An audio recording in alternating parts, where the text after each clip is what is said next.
All right, welcome everyone, and thanks for joining me again for another one of my interviews. Today, I am very pleased to have back on the show once again, I think maybe for the third time, I'm not certain, Dr. Matthew Levering, a friend of mine and a scholar extraordinaire. For those of you who maybe don't remember, Dr. Levering got his BA from the University of North Carolina, Chapel Hill. He got his MTS at Duke, and he got his PhD at Boston College, where you studied under the late great Matthew Lamb, if I'm not incorrect there. So you are also now you hold the James N. and Mary D. Perry Jr. Chair of Theology at Mundelein Seminary, which is near Chicago, and he's a longtime participant in Evangelicals and Catholic Together, founder and still participant in the Academy of Catholic Theology, the author of numerous books. He puts me to shame. How you put out so many books is beyond me, Dr. Levering. But today we're going to be discussing his latest book, the book called The Abuse of Conscience. This is your latest book, right? Am I wrong about that? No, yeah, it is.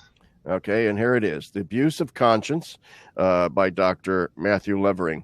And since I've been writing a lot lately on moral theology and some of the debates in the church today in moral theology, debates that some of us maybe had hoped were done and put away, but have returned with a kind of strength that we need to relitigate. We need to talk again. And so I was very pleased when he agreed to come on the show today to discuss his book, The Abuse of Conscience, A Century of Catholic Moral Theology. I just finished reading this book last week, and as soon as I put it down, I had to write to you, Matt, and say, you got to come on the show. It's just a fantastic book and very timely. So let's get right into it. My first question to you is, when you say the abuse of conscience in terms of moral theological theory, what is the basic thesis, the overarching idea that is guiding your text here? Well, the key idea really is that conscience-centered morality. That's the problem.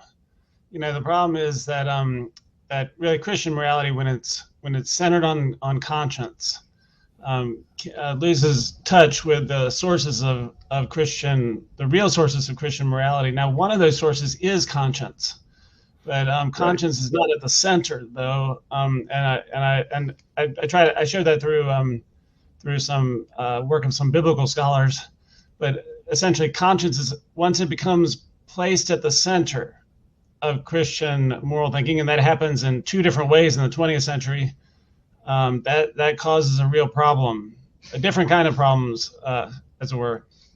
What are the two ways in the 20th century that you think created problems with this conscience-centered morality? And we're going to come back to what that means in a second. But what are those two problems? Well, okay, so the two ways are, you begin with the moral manuals. Now, the moral manuals are hardly as bad as people say, and especially by the 1950s, they were being reformed. So a lot of the type of stuff you might find in Survey Pink Hair, for example, you'll find in some of the most updated moral manuals. But they still were insufficient, but quite insufficient, because they did not really include a very serious place for charity, prudence, for the virtues, the gifts of the Spirit. These simply just weren't present in any particularly strong way at all, and in some cases not present at all. And what instead you had would be, law, conscience, and so forth, obligation. But these type of things would be there right at the outset, and that does cause a problem, because then it results in all sorts of ways of thinking about the Christian moral life, where you're going to have to. It's all about kind of doing the minimum, kind of keeping in the game. Also, you're going to have like all sorts of your conscience is going to be. I'm forgetting the word. Where you're burdened. You're so burdened with guilt. You can hardly stand up in the presence of the God of love.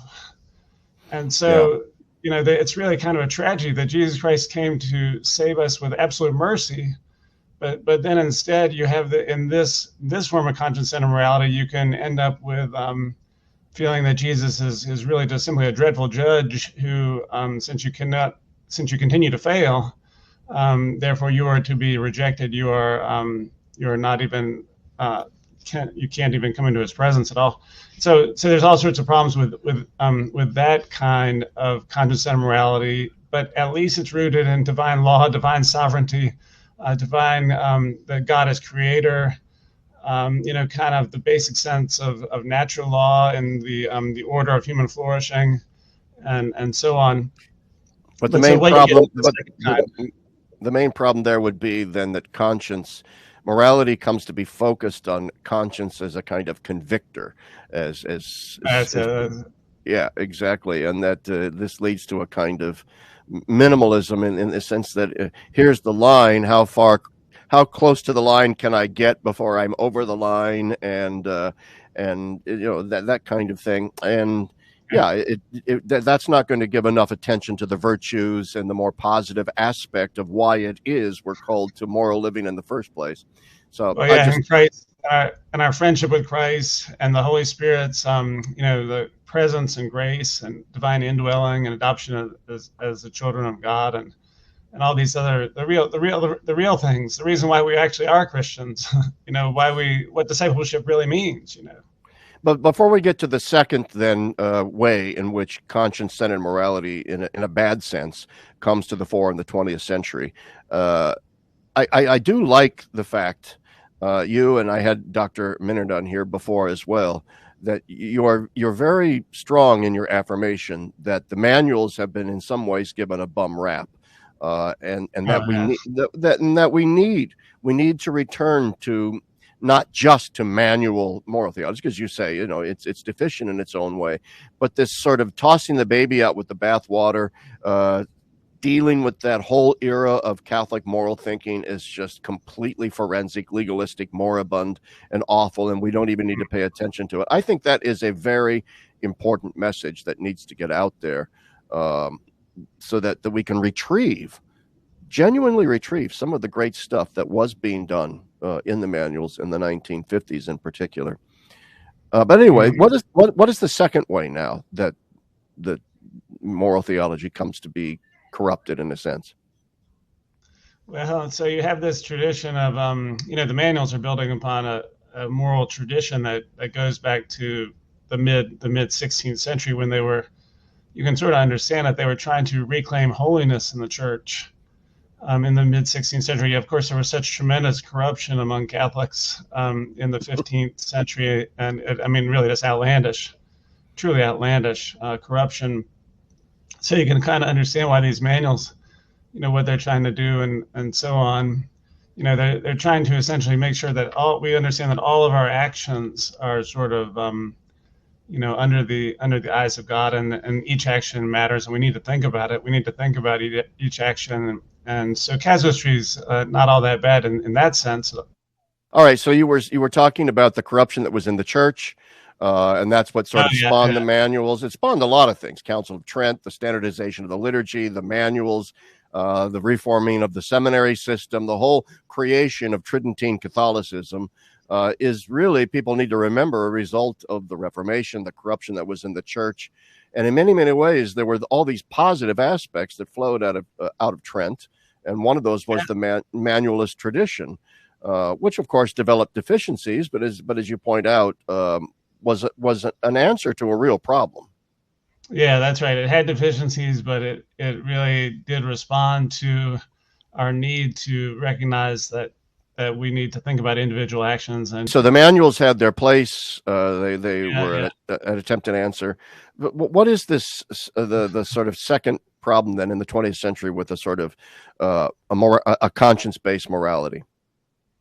Well, so what happens is in the 20th century, there is a significant loss of faith that's already occurring in the late 19th century.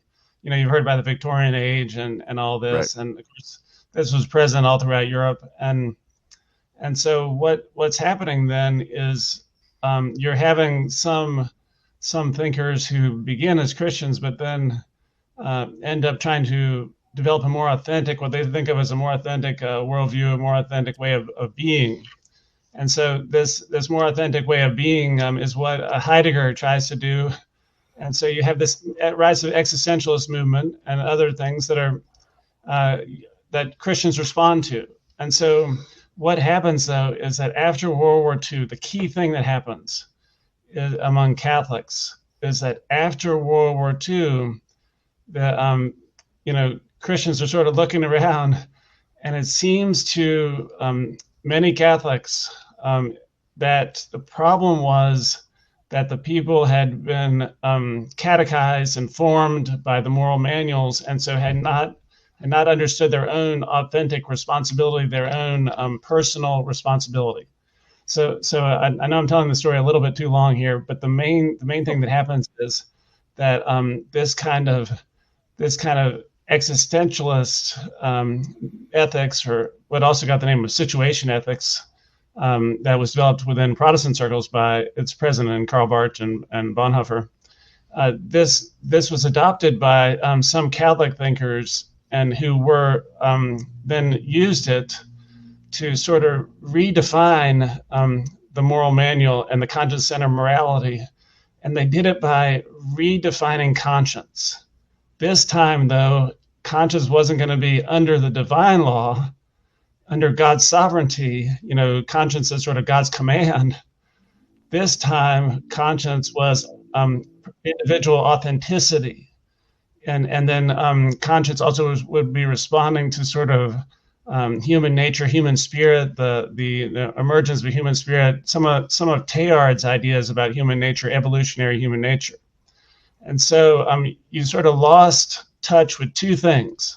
You continue to have conscience and morality, but you lose touch with two things. And the first is really divine sovereignty and God's, the fact that conscience is God's commands.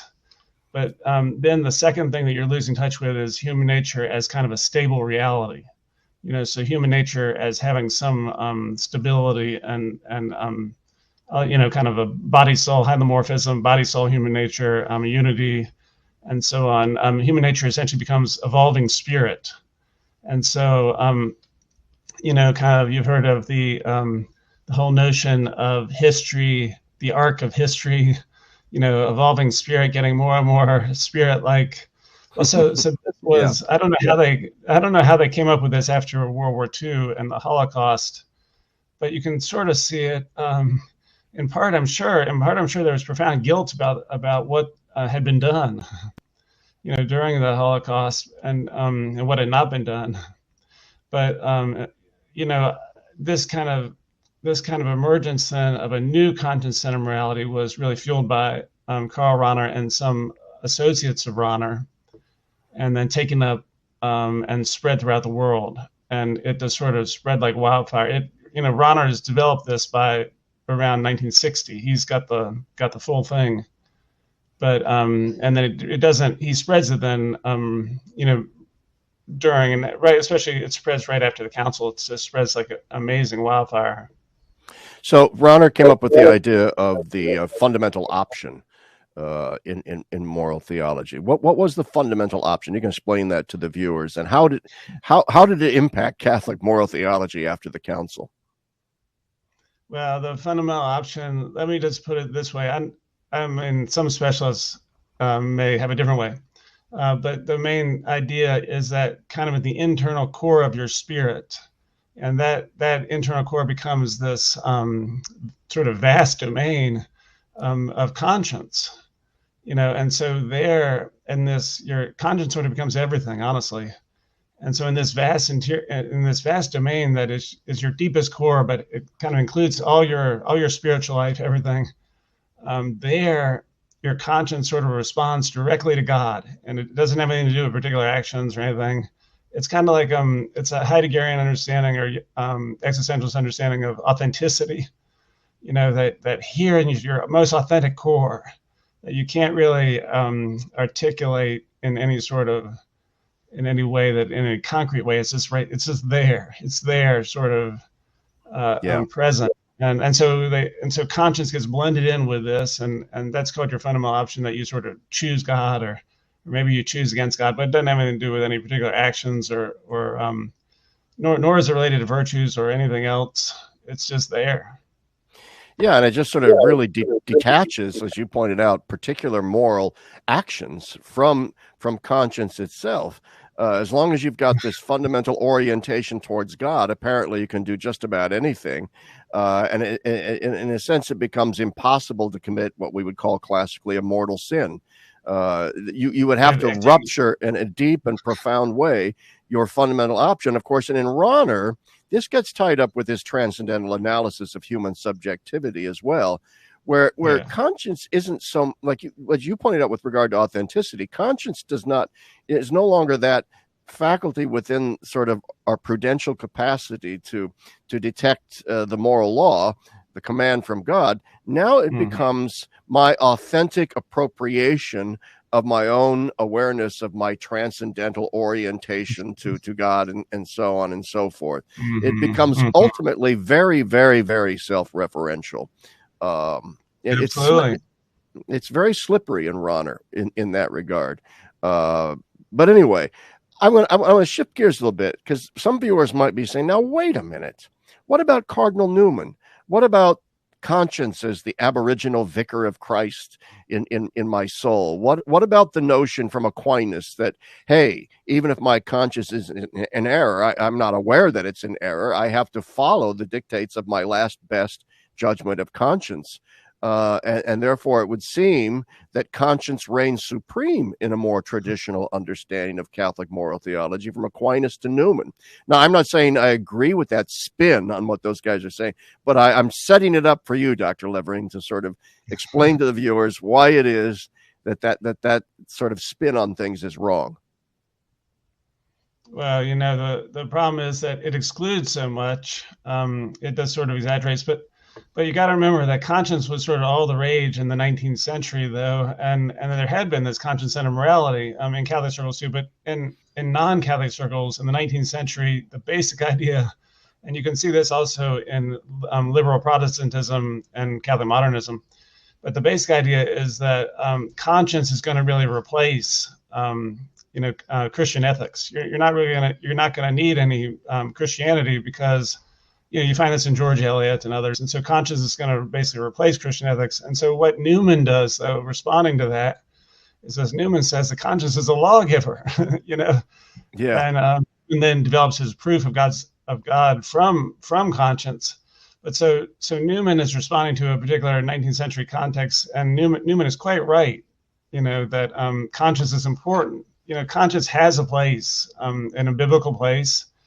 Conscience is there in St. Paul, and it's present in Scripture in different ways. And so Newman is quite right to say that conscience has a place. So the problem, though, is conscience-centered morality. And Newman himself, if you read his sermons or all sorts of things, Newman doesn't have a conscience-centered morality. He understands the discipleship to Christ. The whole Tractarian understanding of holiness is so much bigger. It's more. It's a tremendously beautiful thing, the Tractarian understanding of holiness. So Newman doesn't have the conscience-centered morality, although he has that 19th century context, and his account of conscience is perfectly acceptable as far as I'm concerned. Yeah, very good. And so it is true. It is true that one has to follow the last best judgment of your conscience, that one has to follow even an erroneous conscience, because you're not saying to yourself, well, I think my conscience is in error, but I'm going to follow it anyway. No, you're honestly you're following your conscience, and that's what we're supposed to do. Nevertheless, the key question then is, but what is conscience, and what are its true sources? And that helps to explain to us a little better why it is that we're supposed to follow our conscience. It's not that conscience is this oracular thing, some sort of mysterious thing inside of me that's generating moral norms, that's very idiosyncratic to me and my circumstances and my situation. But that's sort of what we now think of conscience, as this little canary bird inside my head, chirping away, or in this oracular fashion, inventing moral norms. That's not what conscience is. So maybe, what exactly is conscience? Why must it be followed? And what are its true sources? To begin with, the sources, conscience is, belongs to the light of reason, and reason has a participation in the eternal light, the eternal wisdom. I mean, essentially, we're creatures, so we have some participation through reason. Reason is a participation in the eternal light, and so reason knows first principles, what are called essentially first principles of practical reason. But to boil it all down, it's just like, we have instilled in us as a command, that it's essentially we experience it as rational creatures, that we just know that killing the innocent is not okay. Now we get into arguments when it comes down to like, who is the innocent and the particular situations, but we have, we have these fundamental moral laws that we do experience, and anyway, it's called, and so natural law. Now, so Right. what conscience is? Conscience is really our participation in God's own wisdom, God's own law, and so Aquinas and the Catholic tradition talk about synderesis, and Yes. that's kind of a that's where we receive. It's the kind of habit where we receive these first principles of practical reason. Let me interrupt just what for our viewers here, what would you say is the first principle of practical reason? Do good and avoid evil, but Do good and avoid evil. that kind of thing. But then, then the Decalogue, think of like that, the basic precepts of, human life. These type of things are present, and you can't. There's a certain amount of things that are present where you can't. It's hard to sort of prove the first principle. If someone starts arguing with you and says it is okay to kill the innocent, yeah. It's like if you want to kill. If I want to kill, my grandma, she comes to visit, I decide to kill her, no problem. That person's insane. There's some insanity going on. You can't. It's hard to argue with them, though. It's like, how do you can argue with them, but you're getting back to first principles, and so, I mean, you can argue with them. You can. I'm not saying you can't, but nonetheless, that gets me to a question that I had when I was reading your book, which is, we've got synderesis and this sort of this awareness of what the first principles are that we sort of have just within us in virtue of being spiritual beings made in the image and likeness of God. Do good, avoid evil, don't kill the innocent, basic 10 commandments. These are first principles that you either see or you don't see. Nevertheless, it does seem that many of what's that? Oh yeah, I was going to say you do. You can't erase them. But my point would be, can they become obscured to such an extent? What I'm saying is, can you reach a point of such cultural degradation that human beings, though they still have in their synderesis this fundamental awareness, say that it's wrong to kill the innocent, can that first principle become so clouded in our minds, cluttered up with various ideological deformations, that it becomes virtually non-existent in some people? Oh yeah. As you're reasoning in particular cases, you can find yourself quite far from the natural law. As you're reasoning in particular cases, you can have all sorts of things. You can think that maybe it's okay to annihilate the city of New York or something like that in order to serve a greater purpose, or something absurd. Yeah. So you can, all sorts of things can happen in terms of particular reasoning as you begin to make notable errors based on the fact of essentially rooted in greed and lust and pride and the lust for dominating. Absolutely. But it can become obscured, and you can sort of become habituated to acting against the certain precepts of natural law. You can become habituated to it, and Now, I Yeah, don't I'm not. think Yeah, I go think they're ahead. still going to have guilt. You're still going to have some guilt. I suspect. Yes, I want to be very clear. I'm not arguing that that our awareness of those first principles of practical reason just disappear, that they're destroyed, they go away, that there are sort of completely, because if that happened, then at that point you are, as you I think you correctly put, you're insane, because at that Yeah, point yeah, you become a sociopath, you become a yeah. conscienceless monster, and every once in a while, I guess nature does spit forth such beings that maybe as Oh, a yeah. result No, of some kind of yeah. brain damage or something.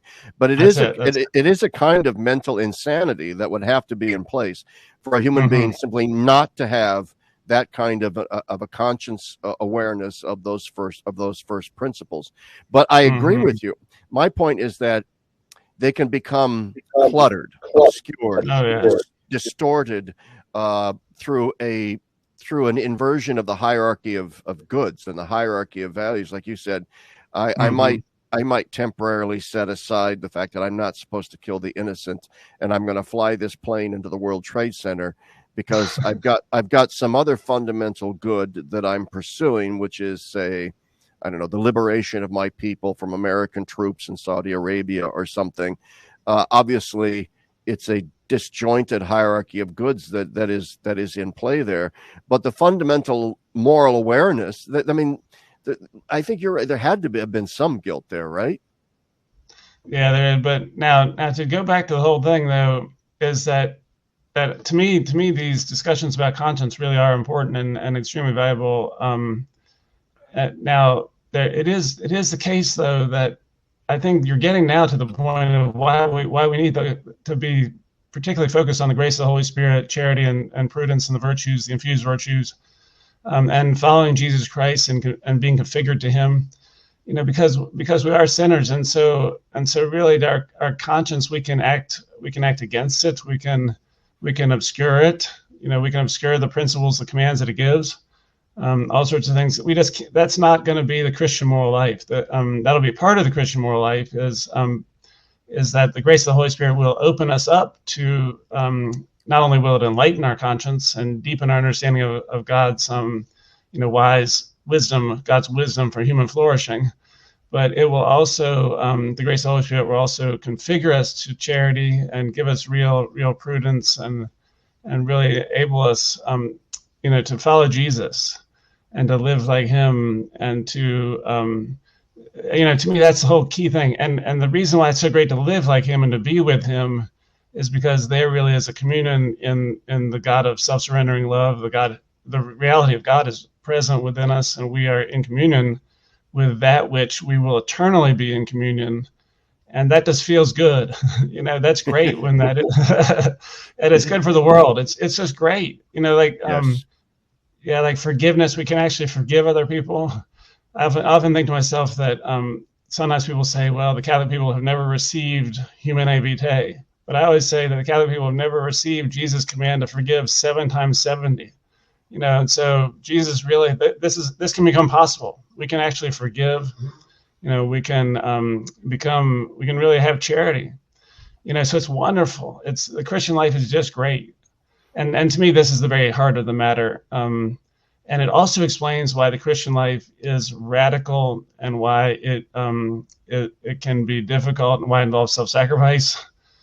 Really Yeah. following Jesus, and becoming configured to Him, and then we can understand, some of the aspects of the natural law that are difficult to explain to contemporary culture.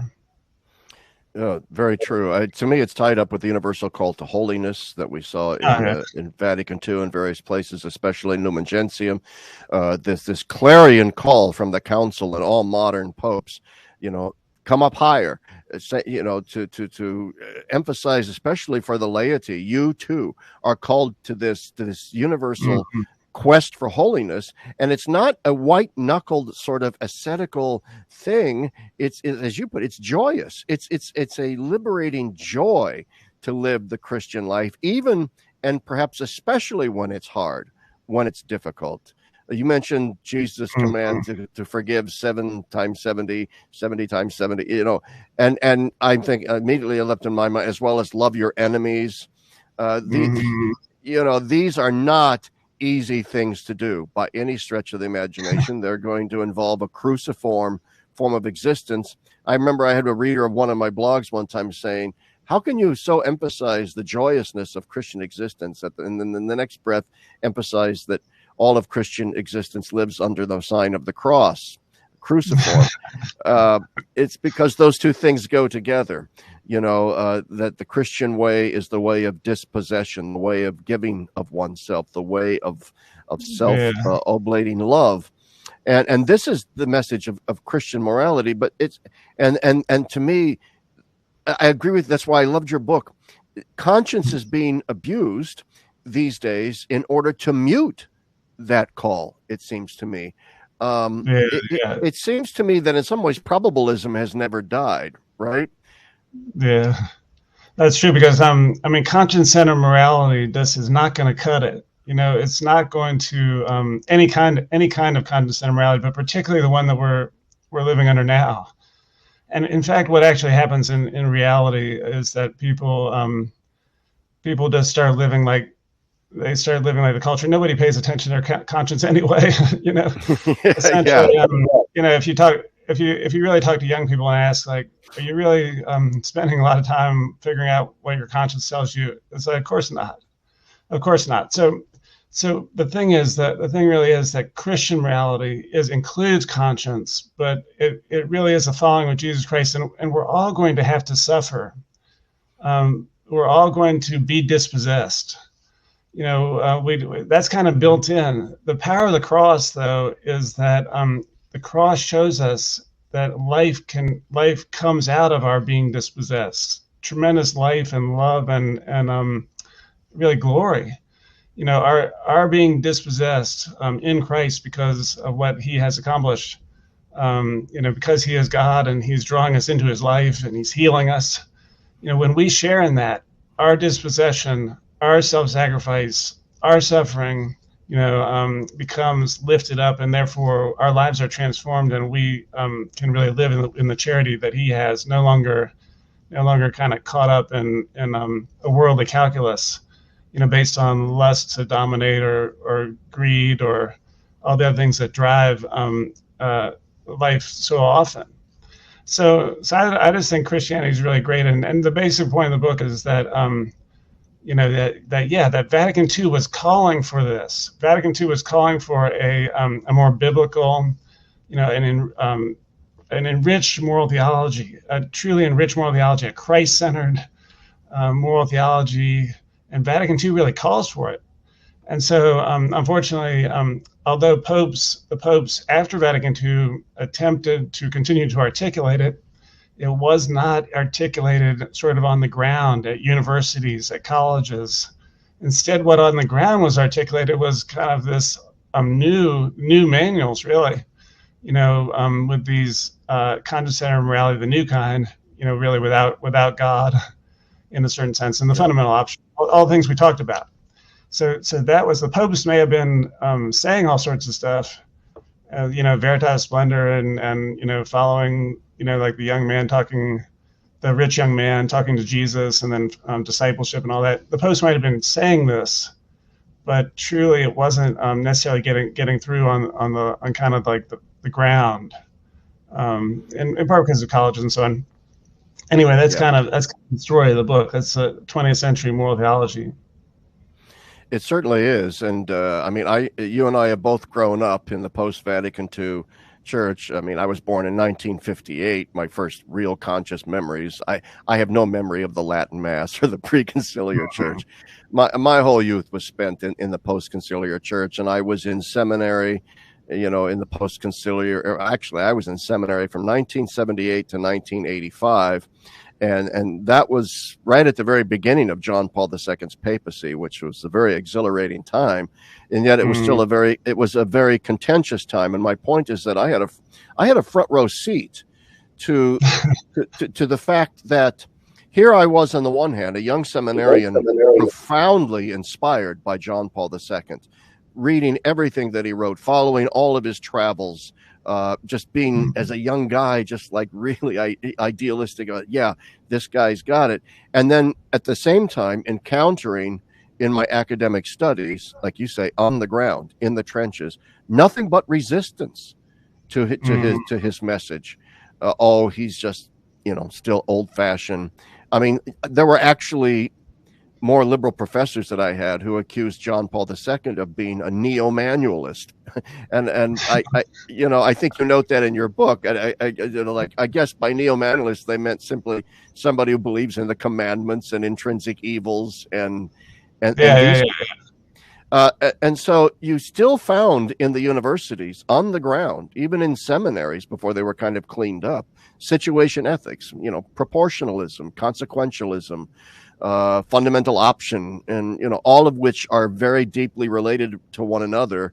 Hmm. And it seems like only in a few small pockets here and there, like the JP2 Institute in Rome and Washington, and in a few other conservative Catholic colleges, except for those few small pockets, it just seems like the message of John Paul and then Pope Benedict never really trickled down to the masses. I think that's right in terms of moral theology. I think that's correct, and it kind of a tragedy because that was a very important part of the implementation of Vatican II. And they really tried, but the problem is that there's sort of this sense among people. Let's just shift gears slightly, then get us into our century a little bit, but certainly, but also in the 20th century, there's a real sense that if the church just gets with the sexual revolution and we all just have plenty of birth control, and we get involved in liberative economic movements, maybe get rid of capitalism or whatever it might be, then things sort of will develop into sort of a utopia, where we won't be burdened with like Catholics having 7 kids and this, that. Next thing we'll have time. Everybody's sort of going to be. It's just going to be wonderful. No child will be unwanted, and people with sexual inclinations that don't fit the norm will enjoy their sexual relationships, and all sorts of great things are going to happen. But see, the thing is that this isn't the case. It's a tragedy, really. Just that human happiness isn't along this path, and in fact, so it's kind of this tragic situation as that the sexual revolution happened to come along at the same time as this new conscience-centered morality, and so what you see is these efforts to be happy, but then you have the Me Too movement, and you sort of realize that everybody is tremendously unhappy, and nobody has kids, and they're all lonely, and they're just stuck in the nursing home feeling miserable. You see that kind of thing, and so there's a certain sadness to the thing, a certain sadness. So what my book is about is let's get back to the true joy of following Jesus Christ and being lifted up by His Spirit and trying to live lives of self-sacrificial way, and there really is joy there. That's the heart of the matter. I love it. Throughout this entire conversation, you keep repeating the joy of the Christian life, the joy of the Christian existence. And that is so exhilarating to me because, I mean, I have now lived my entire life as a Catholic. I went through various phases in my youth and so on. But I cannot even begin to imagine my life without Christ, without the church, without the sacraments, without the moral guidance of Holy Mother Church. I just reviewed a book in Catholic World Report. It's a republication by Ignatius Press of Henry de Lubac's book, The Church, Paradox and Mystery. Wonderful book. I had read it years and years ago and had to reread it to review it. But at the very beginning of the book, de Lubac strikes a similar note to what you're saying, Matt, when he says, look, when it's all sort of said and done, why is it that I follow the church? I follow the church because she's my mother. And then he goes through this list of the maternal characteristics of the church, and it's very beautiful. And I hear echoes of that in what you're saying here as well about joy. We need to recover. We need evangelization in the church that recovers the beauty of the faith. And I think this is one of the things Bishop Barron is trying to do through Word on Fire, a sort of Mm-hmm. repristination of the beauty of the faith. We need to recover the zeal of the joy of this faith. Why it's a wonderful existence to live, instead of viewing it as this oppressive set of nots, no's. You can't do this, Mm-hmm. can't do that, and so yeah. I mean, I know I'm not asking a question right now. I'm just sort of riffing at this point on your clear exuberance in this new book, and right now in this interview, in the joy of Christian existence. But then Mm-hmm. so let's shift gears yet again, as you said, to bring it into our century. It does seem to me, and you sort of hint at it here and there. It does seem to me that there is now a renewed movement afoot in the church at some relatively high levels.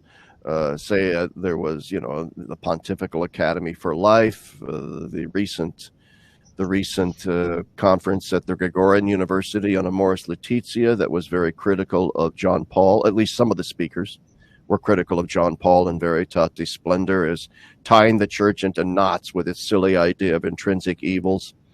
I'm not ascribing anything to Pope Francis here. I'm simply saying that, bad things happened under John Paul's watch too. So certain things are now happening under the watch of Pope Francis, and I don't want to get into a conversation about, what he thinks about it all, because I don't know.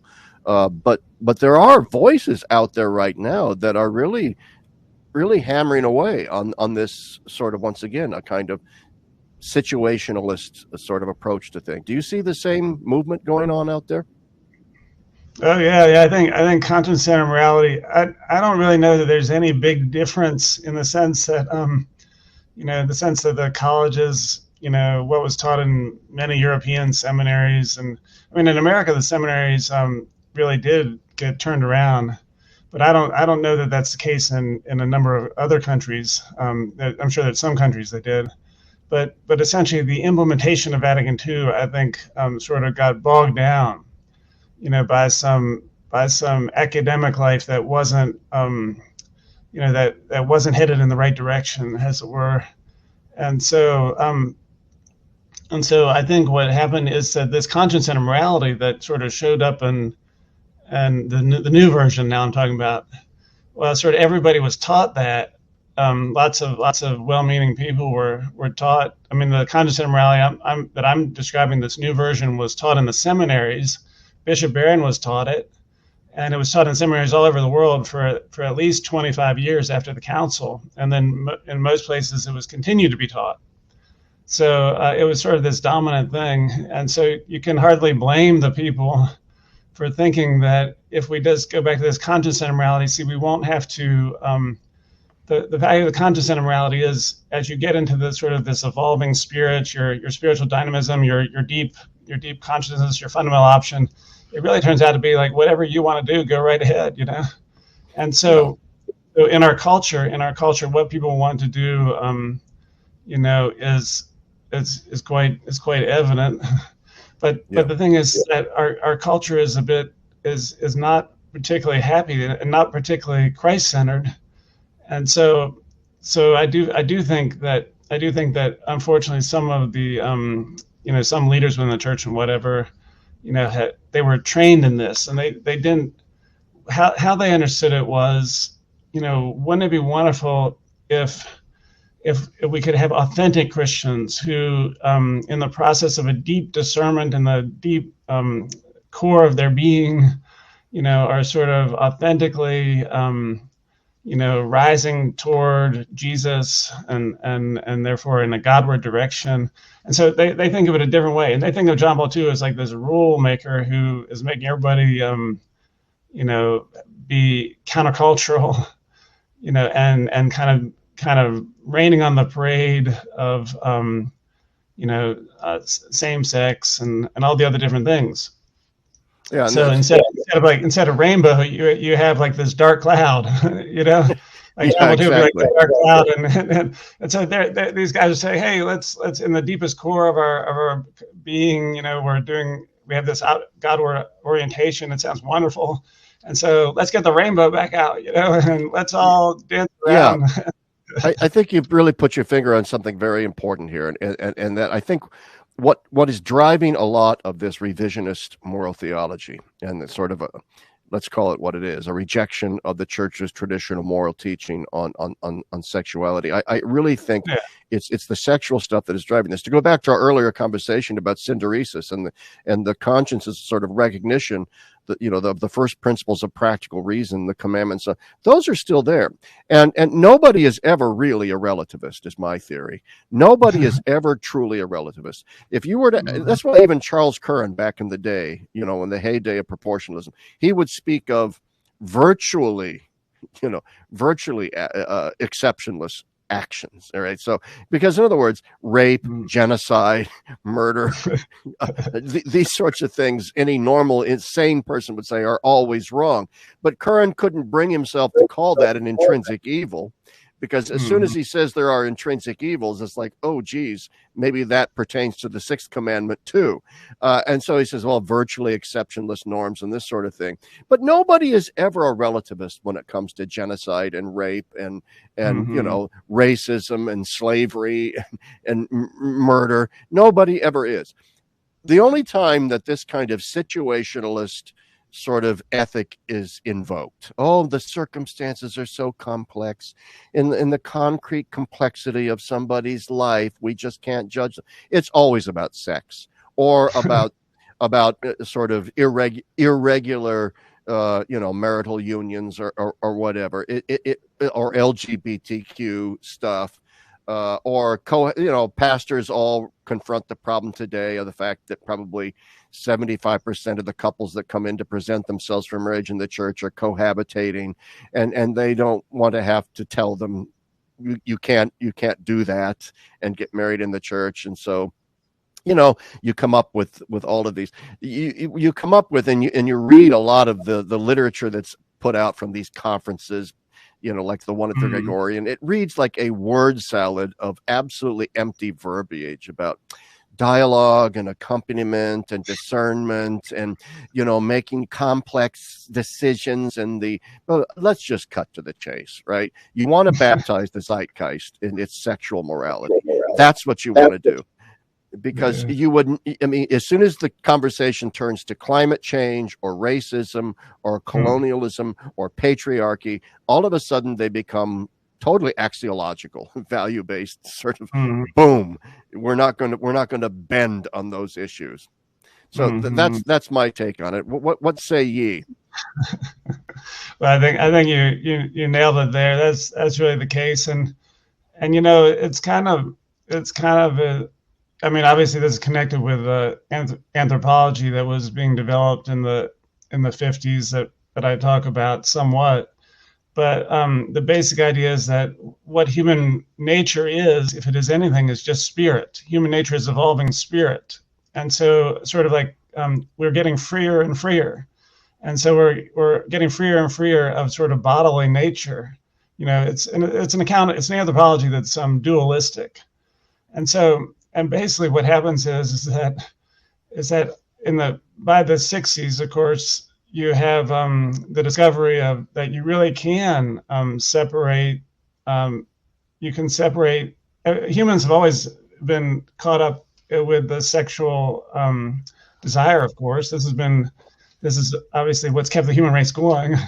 So it's a big deal. It's a big deal. And so what they discover is that you really can separate sex and you know, children. You don't have to. There's no relation. You know, so long as you're carefully on the pill and using a bunch of condoms or whatever you need, you know, you don't have to. There's no real connection at all. And so people think this is the greatest thing. You know, in other words, this is complete freedom from. You know, in other words, beforehand we've been enslaved. You know, we've been enslaved to doggone another kid. You know, and we're all just sitting around. You know, miserable, and doggone it, another child comes out, and so both men and women have sort of been enslaved to this bodily nature, and so now the idea is, you know, we can finally get freedom from this, and really all forms of sexual desire now are on the table, because we now also have the you know, the technological capacity, you know, if two women want a child, you just give them the in vitro or whatever, I forget. A sperm donation, Donation, you give them the sperm donation, yeah, yeah, or whatever. So the point is that everything now, you don't need to worry. Sex and procreation are completely different, and so the problem with the whole thing though is that it's not true. That's kind of the fundamental problem, and it actually makes us unhappy because really, remember, our faith is about the vulnerable. Our faith is about first of all, we love people. Jesus loved children. We love people, but we also, the vulnerable is what we care for.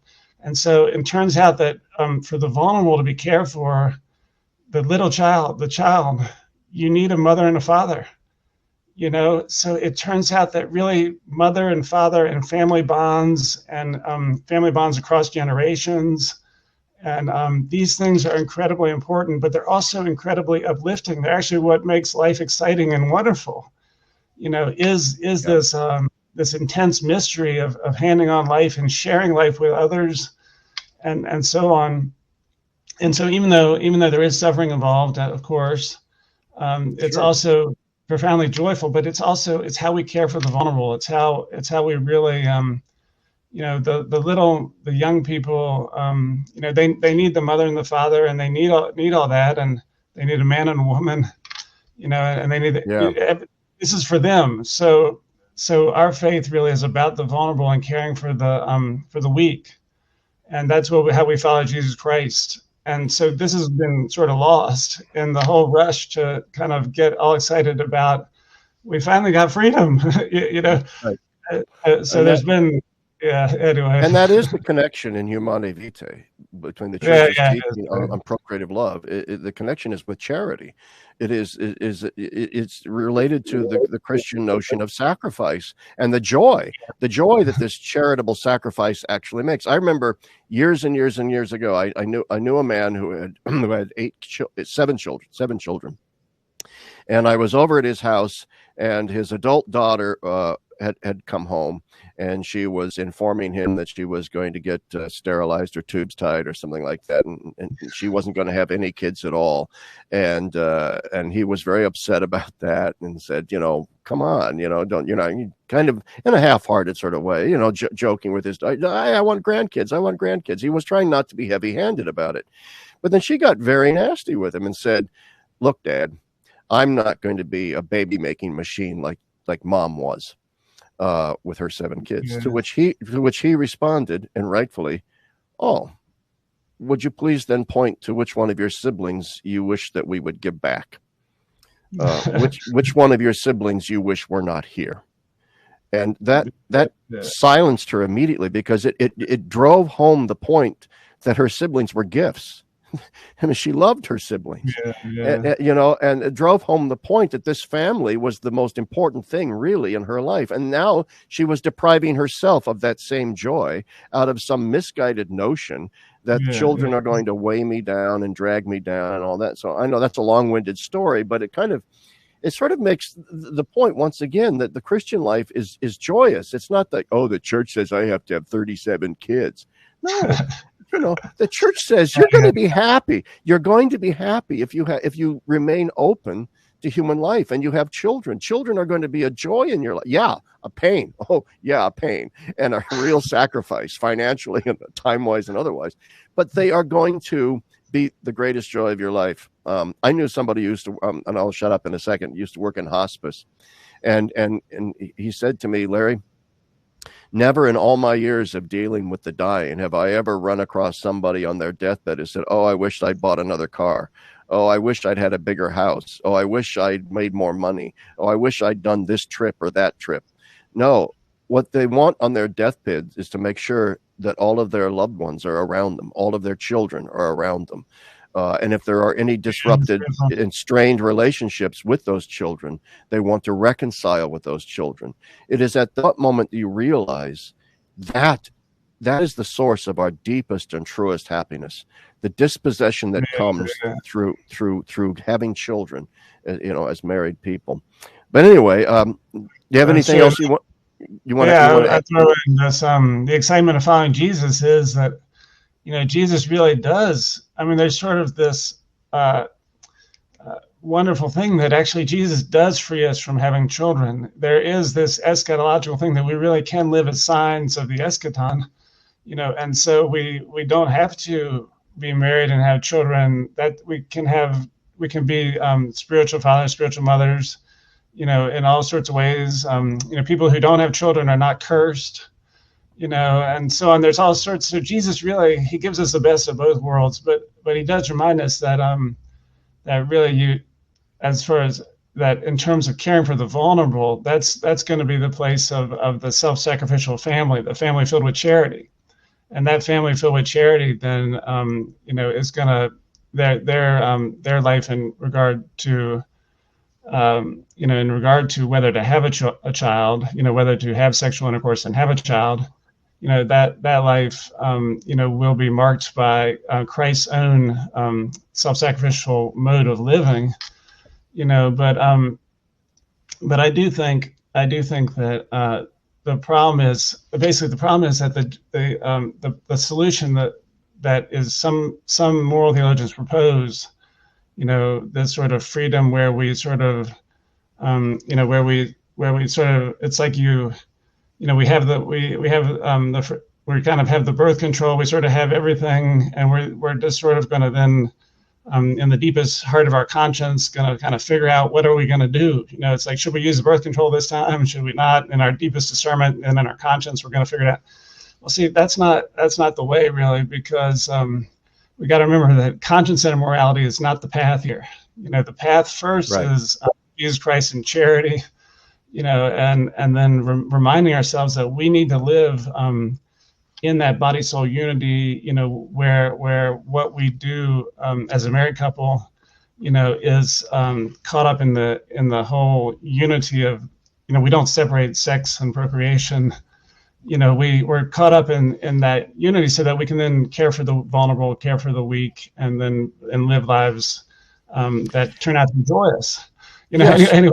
Absolutely. And it points to, I don't want to leave the impression that I'm saying here, go out and have tons of kids, and that if you don't have kids, somehow you're cursed or something.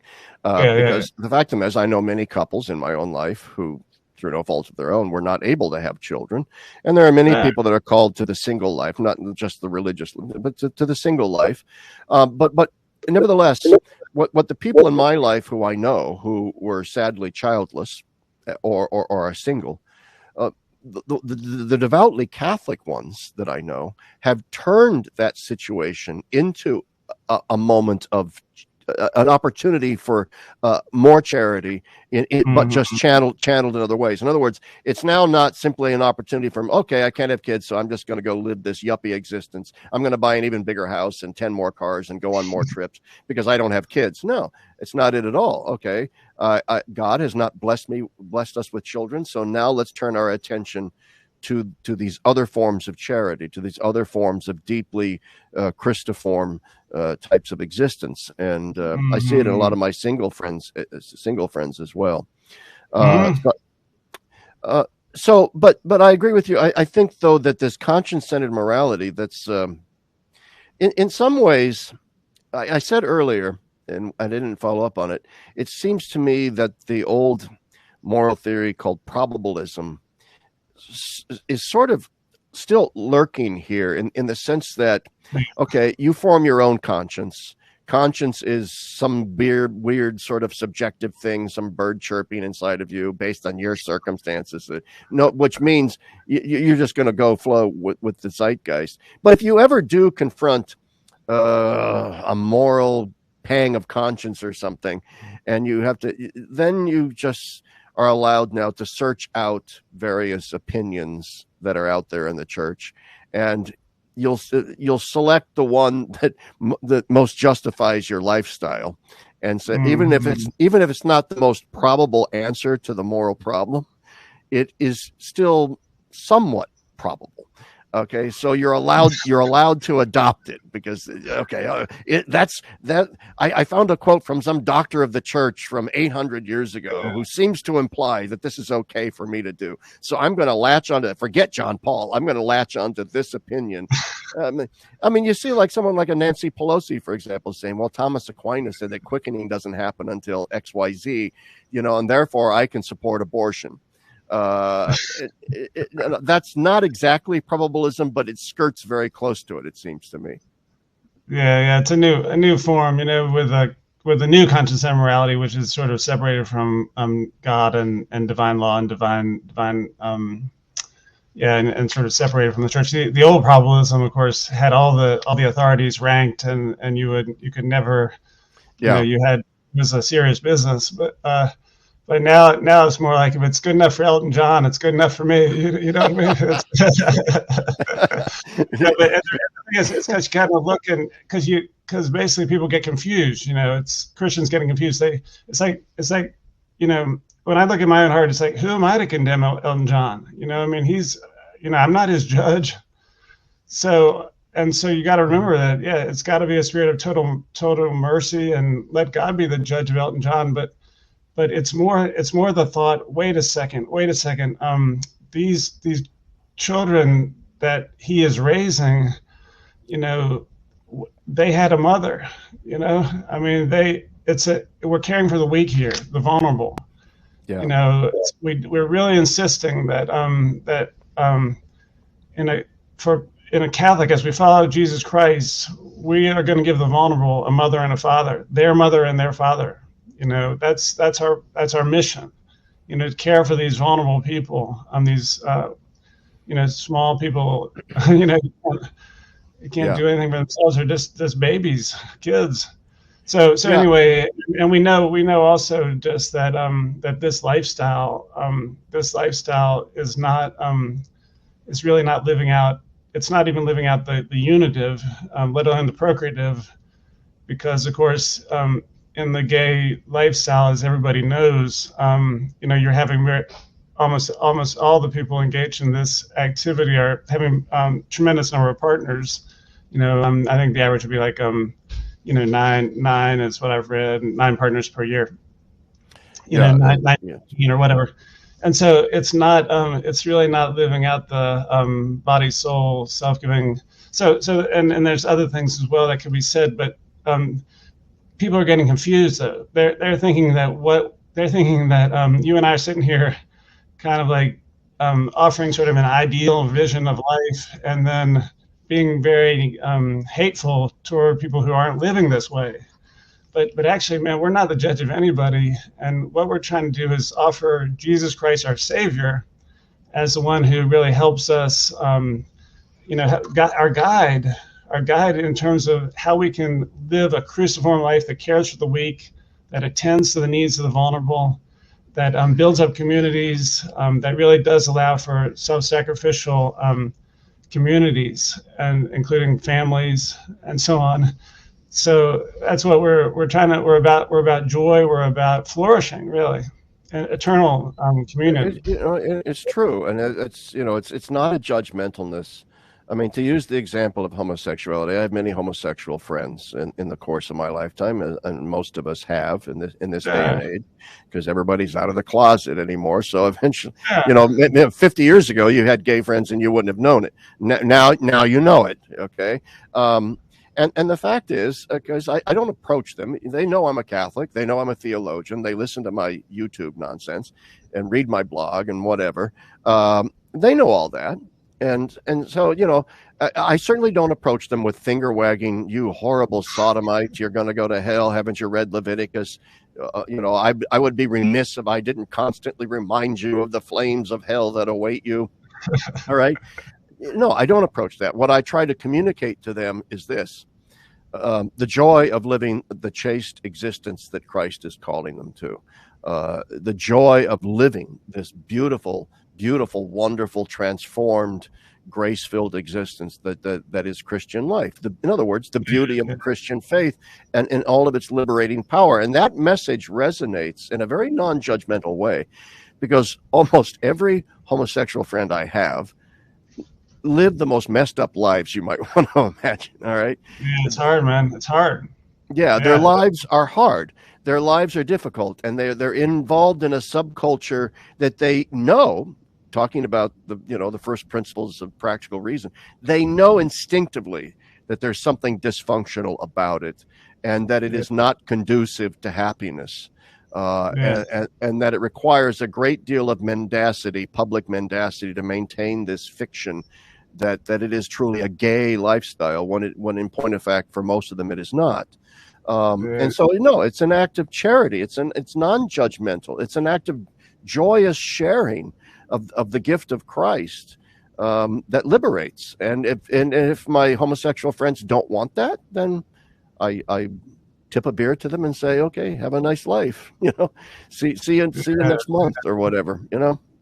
And then also just that yeah, because all sorts of, I mean, Christ grace, we're all caught up in different things that trouble us. The thing that when you go to confession, one of the good things about going to confession is that you discover that you always often confess the same type of things.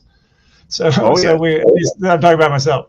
So we kind of, you sort of learn about yourself that, yeah, these struggles and these problems, are part of a human existence. And so we know that Christ loves us and that Christ loves sinners. And so really that's the message. That's the message of the gospel. And now and moral theology then comes in when it becomes a matter of like discipleship, and Christ is liberating us. He's conquering. He's liberating us from these things that do pull us down. Now even when we ourselves struggle against it, we know that Christ is for us. That Christ loves us, and that He is for us, and that we know that His Holy Spirit is eager to transform us and draw us into communion with Him and communion with all the saints and blessed. And so, in other words, it's a good thing. It is great to be a Christian. It is great, and Really is. So we know that our friends who are in different lifestyles, and we know that we understand that that humans that we can understand from our own perspective, what it means to be caught up in things that we kind of wish. Anyway, we understand what that means, but the main point is we don't therefore need a conscience-centered morality that sort of is all focused on trying to figure out how Christianity and the sexual revolution are sort of one and the same. What we really need is Jesus Christ, and that good, that full all the blessings that He is offering, charity, prudence, gifts of the Spirit, being caught up in Him, configured to Him. That's Christian morality we need. And of course, within that, we need divine law, which teaches us. We need the whole Old Testament. We need the Decalogue. We need God teaching us, liberating us from these troubles that we have. Commands, law, Decalogue, they can be irritating, but it is the irritant in the oyster that creates the pearl. And it's precisely the goad against which we're kicking, but it's also at the same time that happy sort of forming of us into something, which is why confession is such a blessing. And you mentioned before, we tend to confess the same sins over and over and over again.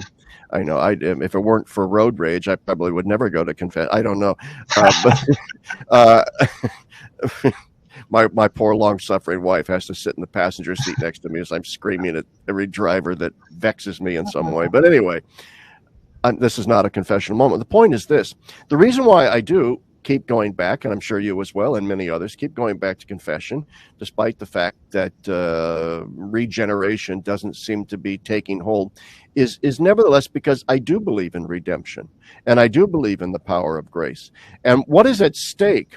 What is at stake in continuing to go to confession, despite the fact that you keep failing, obviously there has to be a firm purpose of amendment. You're not just using the confessional as some Mm-hmm. sort of contractual thing so you can keep sinning. If you Mm-hmm. really are sorry and so on, what you're really reaffirming again and again and again is, I believe that I can change because I believe that Christ can liberate me. I believe in redemption. And this, to me, is in a Mm-hmm. nutshell the significance of John Paul's Veritatis Splendor. It's not simply commandment, commandment, commandment. It is, what is at stake here? Has Christ redeemed us or not? And it Yeah. seems to me that so much of what's going on now in the kind of kicking back against Veritatis among some of these revisionist moral theologians, there's a subtle denial of redemption, I think, going on in those Yeah. things. Yeah. No, clearly so. Clearly so. I mean, it's kind of sad. Well, it won't be the first time that Christians have sort of um, gotten into a mess, but it does shows that Vatican II is how important Vatican II is, honestly. Yeah, Just that this this attempt to move away from conscience-centered morality and into a morality of a Christ-centered morality of sanctification and holiness and cross-shaped life, yeah, but not one that denied divine law, because law is fully present. God's law, natural law, everything is present there, and Gaudium et Spes and the whole thing. So yeah, it's Vatican II really remains very deeply important. Although yes. although it can be obviously not implemented or misinterpreted. Yeah, obviously, every great council leaves in its wake turmoil. Just ask Athanasius what he thought of his post-conciliar era. So yeah, so I don't cotton to those arguments so much to say, oh, Vatican II failed. We've had 50 years, 57 years now, Vatican II. It's had its chance. It's failed. Let's just move on from it. That's a very short ecclesial memory, if you ask me. I just think that the theological project of Vatican II, it's what my whole blog is based on, Gaudium et Spes 22, is that Gaudium et Spes 22, the Christocentric refocusing of the church on that evangelical relationship with Christ and the virtues and the whole Sermon on the Mount and lifting our lives up into that. What's the alternative then, right? If this basic fundamental Christocentric message of Vatican II is passé, let's get beyond it. Get beyond it to what? I mean, it's Christocentric. You understand that, right? It's Christocentric. So you're saying we need to get beyond that to something non-Christocentric? What are you talking about? So let's get back to the preconciliar times. Well, do you mean preconciliar wasn't Christocentric? Well, no, I'm not saying. Well, okay, those elements that were Christocentric, Vatican II includes. So let's move on. Okay. Do you mean progressive theology? Well, the Christocentric parts, yeah, those parts of progressive. Well, okay, then Vatican II blesses that. So can we move on? Anyway, I'm being sarcastic here, but yes, Yeah, I just want to. you're right. I just really want to double down here at the end of our conversation, because we are coming to the end, that I think that your book on Vatican II, you wrote a book on Vatican II. What was the title of it again? It's called An Introduction to Vatican II as an Ongoing Theological Event. Yes, And exactly. the reason I emphasize the ongoing theological event is because the reception and the debates over really what happens is it immediately there becomes a debate. Is Vatican II really moving toward essentially liberal Protestantism? Now, see, one of the problems is that Catholic theologians have rarely read many Protestant theologians, so they wouldn't know what liberal Protestantism in the 19th century even is if they hit them on the head, hardly. But if you have read these books, you do see that's sort of what's coming out in the 1970s. It's moving. The church is being moved by one group of thinkers, moved in a liberal Protestant very strongly. But then, yeah, so that's the question: is it's a battle over the future of the church, and that's why I call it an ongoing theological event. And the battle is between ressourcement, and ressourcement includes anyone, as far as I'm concerned. Ressourcement here after the council includes anyone that recognizes that the 19 centuries of the church are, solid terrain of truth, where the gospel's been handed on in a true way, true sacraments, true teachings, true offices, and so forth. So that's what res resumma. Res resumma is a return to the sources, but it's also a recognition of the whole thing. So anyway, this is how I see the debate, the ongoing theological event. And I agree. And I would be remiss if I didn't end by reminding my viewers of why, something I mentioned earlier too. One of the things that I think is most laudatory of your entire theological career, Matt, is your attempt to bring together in a non-competitive but now cooperative way the sort of new line Thomists, old line Thomists, manualists, traditionalists, communio theologians like me and so on, first things types, neocon types, more Hauerwassi and Dorothy Day types, and the thing that what you've recognized, the thing that they all have in common, and I like the way you put it, is they recognize that the previous centuries of the Catholic Church give us a solid terrain in which to build our theological edifice and our message for the world today, and that therefore we should unite in our opposition to everything that occludes that, everything that makes that opaque,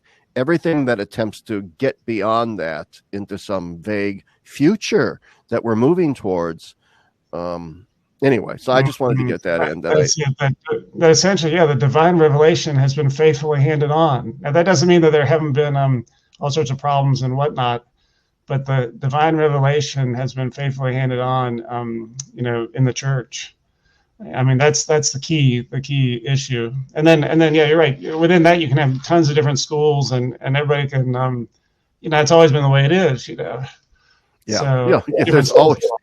Yeah, and that's what pluralism in theology used to mean, which was the Jesuits arguing with the Franciscans, who are arguing with the Dominicans, who are all arguing with the Salesians, and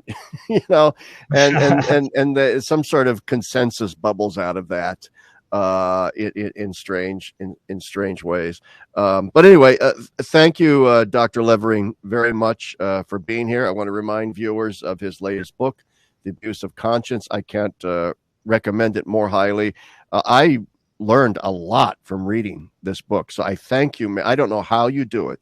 I don't know how you write so many books, but and plus I want to tell readers there are just tons and tons of notes at the end of this book that are completely invaluable. I mean, I read the text and I thought, well, I don't know if I'm going to read all the notes, and then I just got completely engrossed in the notes. Thank you for all this careful work you've done, Matt. You're a great blessing to the church, and I thank you for it. Thank you for coming on the show. Wonderful. Thank you, Larry. Thank you. This is a huge honor to be here. Okay. Thank you. And thank you everyone for watching.